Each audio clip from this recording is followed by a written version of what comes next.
Magandang gabi po sa inyong lahat mga guys. At siguradong alam ko at alam nyo rin na si Tatay Digong, si former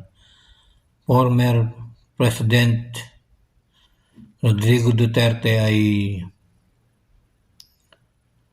may kinaharap na problema ngayon. May kinaharap na problema. At siyempre dahil dito nga ay maraming Pilipino ang nalungkot, umiyak dahil sa nangyayari kay Tatay Digong, dating President ng Pilipinas, Rodrigo Duterte. At ngayon mga guys ngayong gabi ay kasalukuyang nakasakay ito sa eroplano kasi dadalhin po ito sa ibang bansa, sa ibang lugar. At kasama niya nga rito yung kanyang anak na siyempre kasama niya rin dito si Kitty Duterte. At mga guys ay mamaya ay papakita ko sa inyo yung video kung papaano na isakay o sinakay si dating Pangulong Rodrigo Duterte sa eroplano. At talagang kung makikita natin mga guys ay talagang nakakalungkot. Halos yung mga tao nasa paligid niya ay halos umiyak o umiiyak talaga kasi mahal ng taong bayan si dating President ng Pilipinas Rodrigo Duterte. Madaming supporter na nalulungkot kasi nga ay paalis na to at pupunta na sa ibang bansa. Pagkakalam ko sa Netherlands, sinabi sa balita na dadalhin siya ron. Kasi yung umaresto sa kanya ay isang banyaga.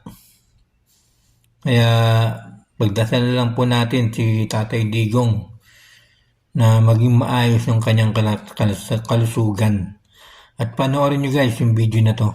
Yung video na kung papaano sinakay sa eroplano o sumakay sa eroplano si Tatay Digong, di dating President ng Pilipinas Rodrigo Duterte. At samahan natin ng mga kaibigan.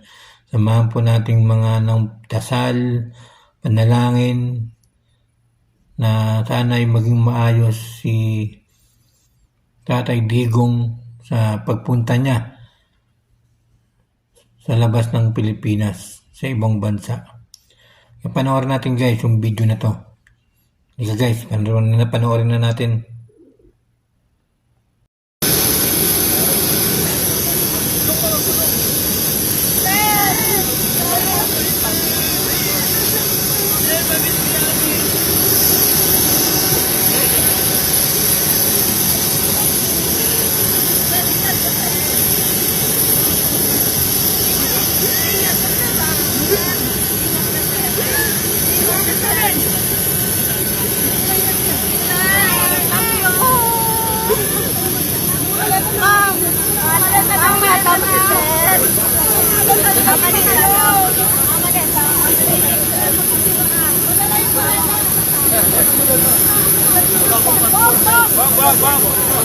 Alam lang yun.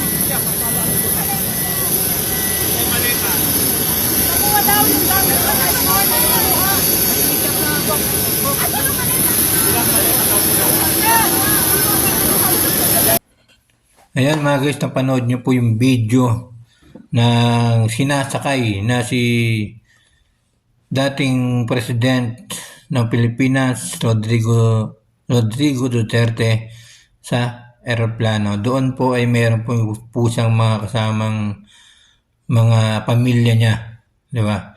Kaya pagdasalan lang po natin na sana maging maayos yung kanyang kalagayan sa pagpunta niya sa Netherlands. Kasi banyaga, pulis na banyaga ang nag-aresto sa kanya. Kaya pagdasalan lang po natin na sana maging maayos yung kanyang kalagayan. At alam natin na marami magmamahal pa sa kanyang mga Pilipino. At patuloy ang laban sapagkat nandyan si Vice President Sara Duterte na susunod na presidente ng Pilipinas.